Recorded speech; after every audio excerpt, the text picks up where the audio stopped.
Welcome to Savvy Business, Life Unscripted, with your host, Christina Rivera, where our guests share their wisdom and valuable business tips, empowering our audience to expand their personal potential. Hi, Rhamy Alejeal. Welcome to Savvy Broadcasting, Life Unscripted. I'm so grateful to have you here today. How are you? I am rocking out. It is a great day. Having a good time.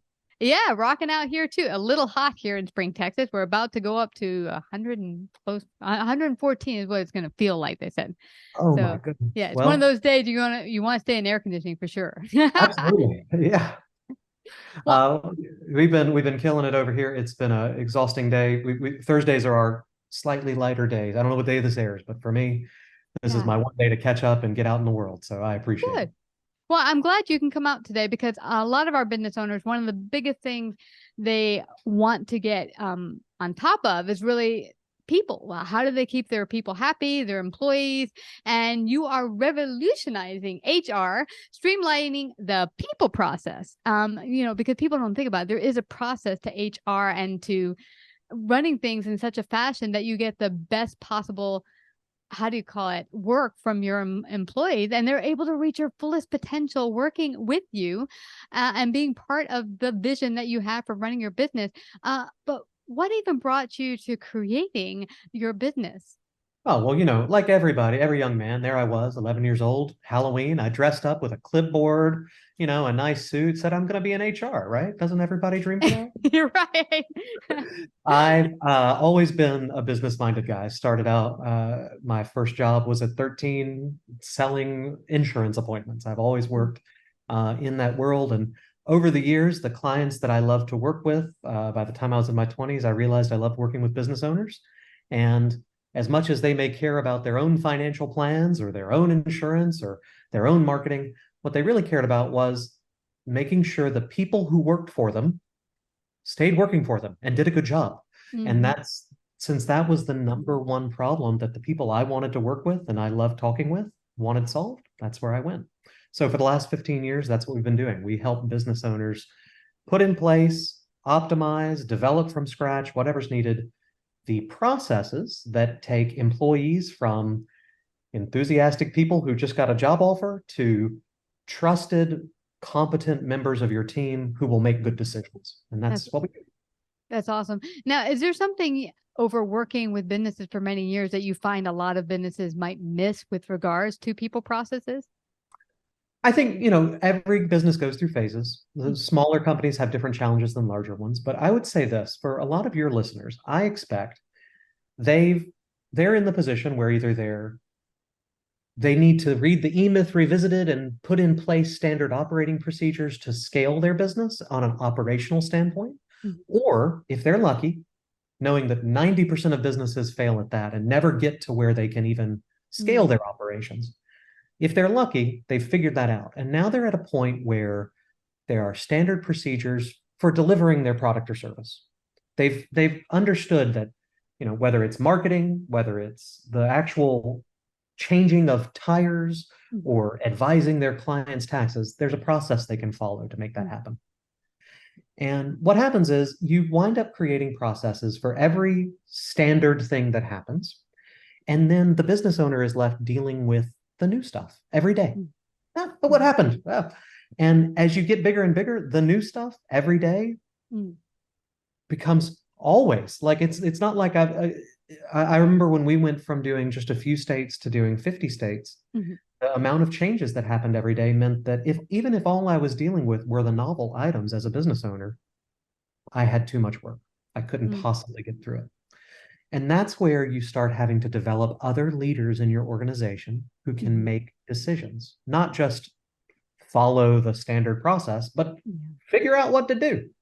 And somewhere along that way is where you really need to start investing in people. You can hire people who will follow what you write down 80% of the time. And if you do a decent job and you don't suck as an employer, hey, they'll stick around. But when you start needing to develop other thinkers who figure stuff out, who can deal with the novel and come up with the same decision you would have, or maybe even a better one, that's when you really need to think about your people processes. I love that because I think as you go along, it does get too much for just the business owner to deal with everything. But if you have people who are good at looking at issues and problems and coming up with solutions that you can trust and say, regardless if I would have thought of it at that time, they're in the minutia of things and they can see, boom, we can do this to, talk to me about this. What I see from a lot of, because I've gone to a lot of businesses and consulted with them on all their different departments. And one thing I see from employees, whether they're in the management or otherwise, is that often they don't feel that they have the leash let go where they can actually freely make those decisions. So how does a business owner decide when to let go a little bit and to trust? And is it a process to let them, learn the process and then let them go and see how it works out? That's a great question. And especially you think about companies in that like 10 to 50 person range. That's a lot of times where that business owner is still, they're not letting that marketing go no matter what. That's my thing, right? They're probably right. They probably don't have employees that they can trust to make the right decision. The process is not one to be like, oh, I don't have to deal with that anymore. I gave it to someone else. I just have to let go. You have to instead put in processes that assure you as the business owner that that person not just has the competencies and skills to do the job well, that's training and those sorts of items, but has the incentives, understands your vision, and has the core values and understands the core values that would guide decision-making processes. So it is a process. The process normally is to lay out all of the key parts of your decision-making framework, the value judgments that you make, become clear on those, and put in place a process that onboards an employee from, I know how to do accounting, all the way through, not only do I know how to do accounting, I know how we do it, I know the edge cases, and I know the values that guide our decision making. And they've had enough time in that role that you can see that they'll actually follow them. And then you won't feel bad. You won't worry. Oh my gosh, I don't want Amanda to make those decisions. I don't know that she'll make them. If you follow the process, at the end of it, you'll have a competent leader who you can trust. I love that. It's really giving your staff the necessary tools so they can go out there and make the best decisions. Now, I want to hit on something I think is also very important and a great tool, which is using automation. Am I saying automation?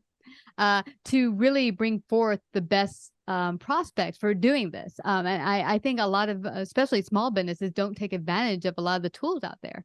Absolutely. So automation and just technology in general is key to freeing you up to do the hard work.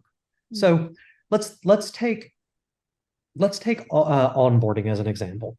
I equate onboarding in employee work to the same as implementation of your clients. Business owners are often externally focused, right? So if you can equate it to a process they're used to optimizing, they suddenly start seeing how to improve their business. So imagine you spent a ton of money marketing. So a lot of people wanted to become your client.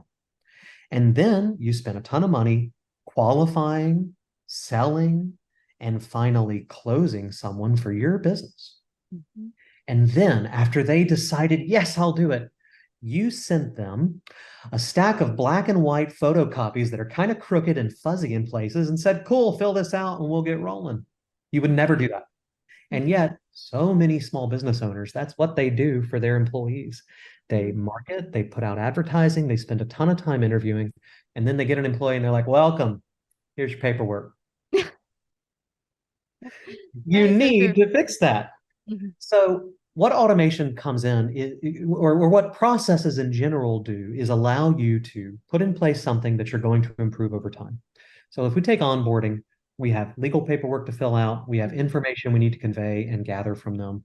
We have cultural communications we need to do. And they're very time consuming. If you can automate that distribution, then instead of spending 4 or 5 hours or more, 2 days per employee you hire on this kind of rote work, you can take that same 2 days or 4 or 5 hours and apply it to improving those items each time. You will find that your end result is significantly better. Whether that means just making them a little bit prettier, making them more clear, answering questions you got 6 months later, setting expectations better. There's 1,000 things you can do as a business owner. The reason you have to invest in automation and in technology is so that you can spend your time improving the process as opposed to executing it. So many HR departments are paperwork chasers. They're just, here's the paper, fill it out, I'll look it over. And they spend hundreds of man hours doing things that for a couple bucks you could automate. And then they could spend those hundreds of man hours focusing on improving that process step by step. And that's where you'll get your outsized returns.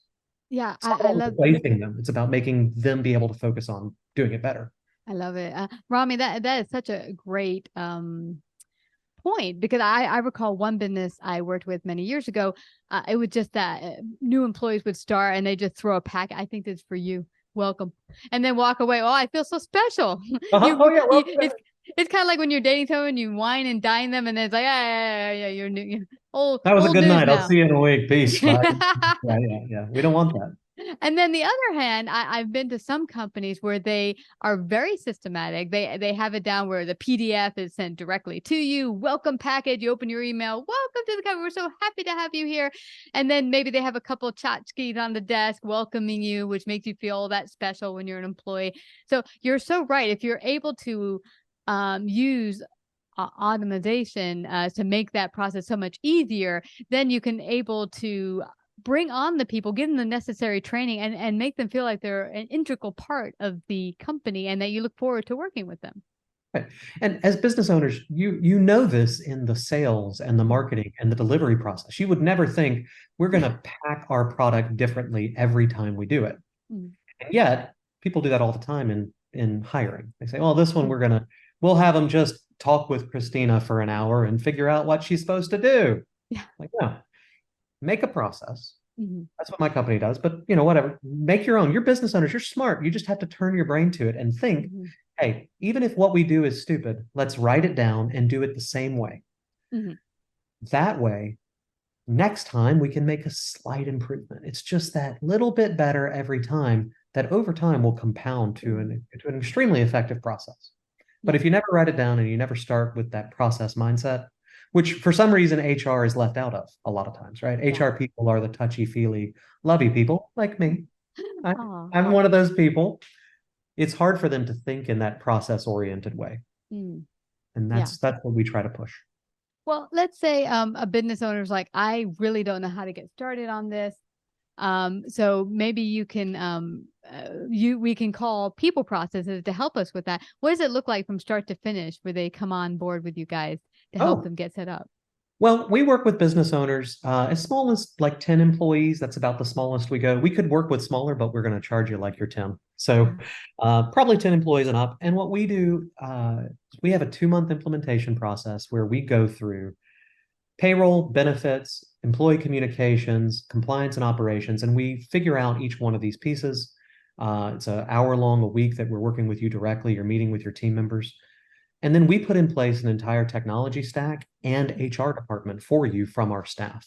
So you'll have a payroll clerk, a benefits clerk, a recruiting and training onboarding clerk, graphic designer and videographer, because we got to communicate these things well, all in our custom software where everything is.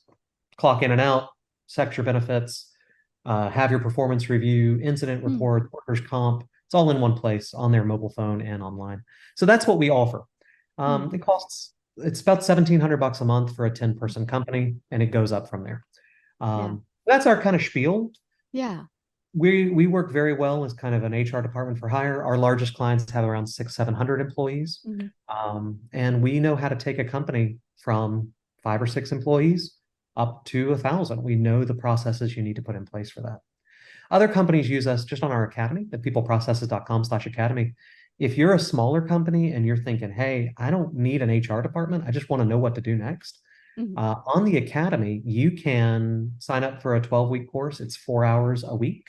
And we walk you through each of the key people processes, exercises to document it, learn the basics in and out of the compliance side of it, and get something in place that you can then improve yourself over time. We'll be happy to put up, and we'll have it in your show notes, a discount code for your listeners, Christina. We'd love to give them 40% off. Oh, that's so awesome. And I love the one and done for people that are, are a little bit up there for a while, been running and said, hey, I just like this off my shoulders. If you could all just take it over. And then offering that solution for the small business owner that maybe can't quite afford that, but hey, there's an option for me to get going and hire the best talent and also know to do with that talent when it shows up. So I keep them because one of the biggest problems also in this market is, people are tossing and running about from job to job. We want to keep the best talent once we get them and not have them run off to a new job after 6 months or a year. That's right. Well, so people processes for our clients, the ones we're actually doing the HR for, we average 25% less turnover than the industry average. In fact, we require that after 1 year of working with us. If we can't get your turnover under 25% below industry average, we give you 1 year's notice that we're leaving. That's awesome. We've only had to do that a few times because normally it's like, we went in and that guy's actually just freaking crazy, but it's pretty rare. What we try to do is put in place our processes and we cut that turnover rate. That's what we do. The Academy is amazing because I've been in that. I'm a small business owner. I've been in business 14 years. We just crossed 40 employees, which is still a small company, but feels big to me. And when I started, my sister opened the mail, ordered the toilet paper, and also was kind of in charge of the HR for about 5 people, right? There's no way I'd sign up for a $2,000 a month service to run our HR. I just used the cheapest payroll I could find for $80 a month, and I needed someone who's going to get us right. And so that's what the Academy was designed to do, either business owners or just a nice office person who knows their people and needs a guideline to get things rocking. So we're happy to help on either side. Yeah. And it's great that there's a solution for everyone out there, no matter where you are in your business. And the fact that if you, as you said earlier, work on these processes bit by bit, it's not one and done. I think people think I just want it set up today and HR is never a problem. For one, as you continue to grow, HR and your processes will have to change. But if you get started today, in a year from now or whatever, you're going to be on top of it, keep talent longer and have people be happier. Now, talk to me a little bit about people-friendly options. Like I know a lot of businesses today are doing things to help employees stay healthy or other fun perks. Do you have any of that you help businesses set up? And what are some ideas that you have or you share with businesses? So we have a higher benefits department devoted to that, focusing on everything from pet insurance to gym reimbursements and of course, 401ks and all that world is a key component of benefits and compensation. What I would say for businesses is that sometimes, I'd even say most of the time, they think that a great major medical policy is going to differentiate them. And it will. It's nice. Good benefits, good reason to work somewhere. No one's going to work for someone they don't like, though. Okay. Even if the benefits are good, they're gonna check their job ads every month. Okay. So yes, we have a benefit. Benefits and compensation is a core function. We need to know, what are your competitors paying? What do their benefits packages look like? How does PTO, vacation, sick leave incorporate into this? What do your leave policies look like? We evaluate all that and make it, at the grown-up level, at the big company level, I want to know exactly what your competitors are doing. Do you pay in the 61st percentile or the 71st?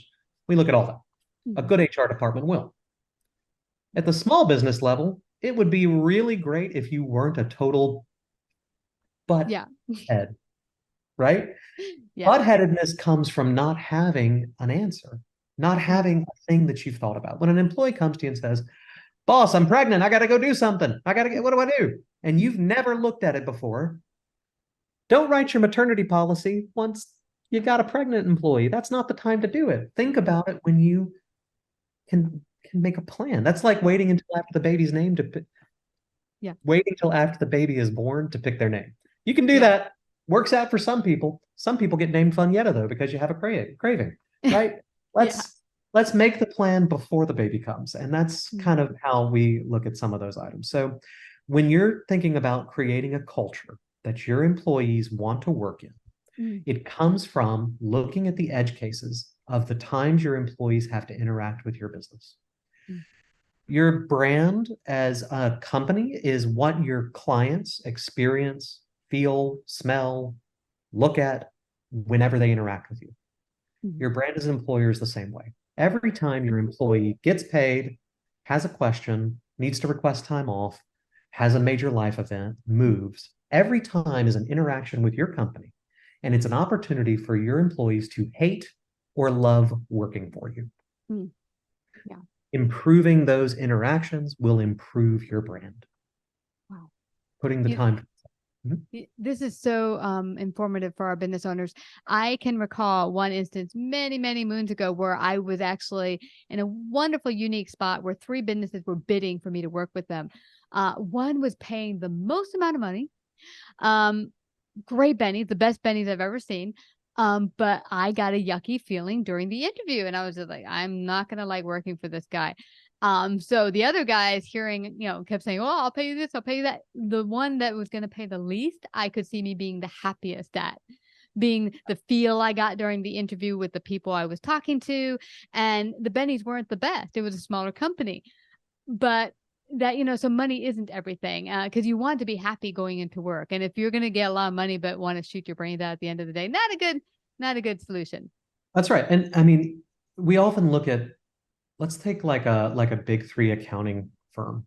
Mm-hmm. They recruit people out of college. You're going to work 100 hours a week, flying all over the country. Mm-hmm. You're going to work like a dog.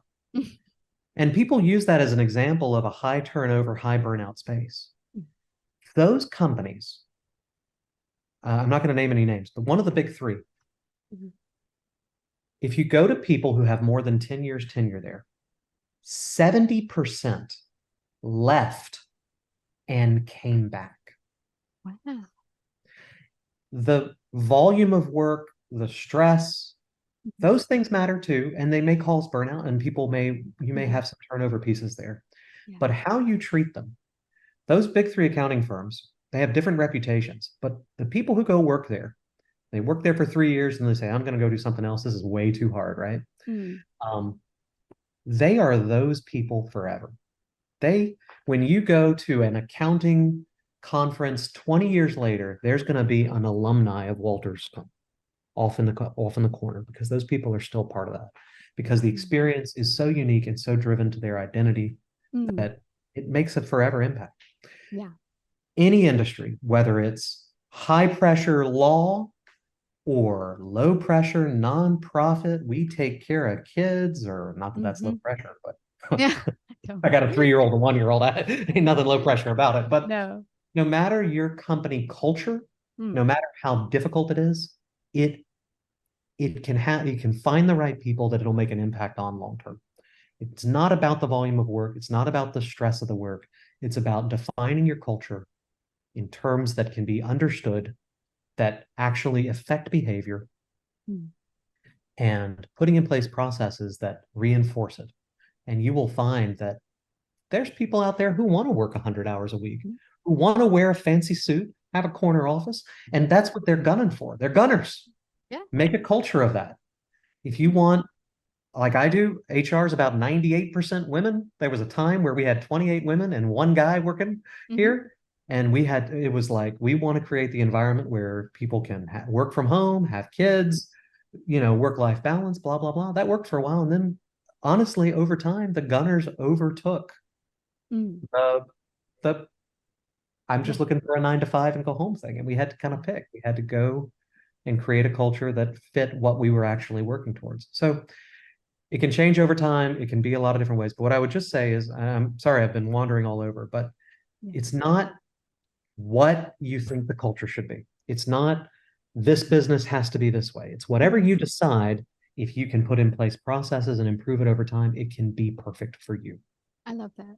Yeah, Rhamy, and that's a perfect way to look at it, because maybe, as you said, the gunner works for your vision and your business, and maybe it doesn't. You want people to have, I don't believe in work-life balance. I think that, I'm not a fan of that word either, anyway, but yeah, I understand. You know what I mean? But yeah, absolutely. Whatever works, but have that clear vision of what that is, so you can then put that in place. And I now have realized I couldn't figure out the word before. Automation. I kept saying automation. I'm like, automation. You're there. Yeah. You're good. Sorry. But I just want to thank you again. We could go on for much longer. I know we could, Rhamy, but please let everyone know where they can find out more about you, people process it, and work with you guys. How can they do that? Yeah, peopleprocesses.com/savvy. We'll have a little page for you all. We'll talk about your offer. Yeah. And again, on people processes, you can reach out on the Academy. You can sign up for a quote. We can turn it around real quick. Bottom line, we're a small business too. We want to work with you all anywhere, like I said, 10 to 300 employees. I think we can make an excellent impact in your organization. Check us out, peopleprocesses.com. Also, I'm on Amazon if you want to check out the book, People Processes.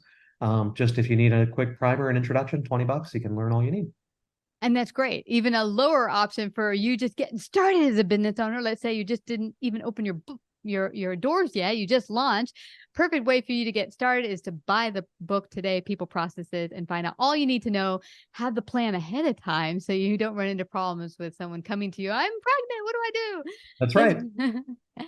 Well, I just have to thank you again, Rhamy, for coming to Savvy Broadcasting and sharing your great gifts today. Thank you. Thank you. Like, subscribe, and share this episode. To listen to more savvy episodes and savvy biz tips, go to www.lifeunscriptedradio.com. To find out about our paid sponsorship opportunities or how to become a guest, email Christina at lifeunscriptedradio.com.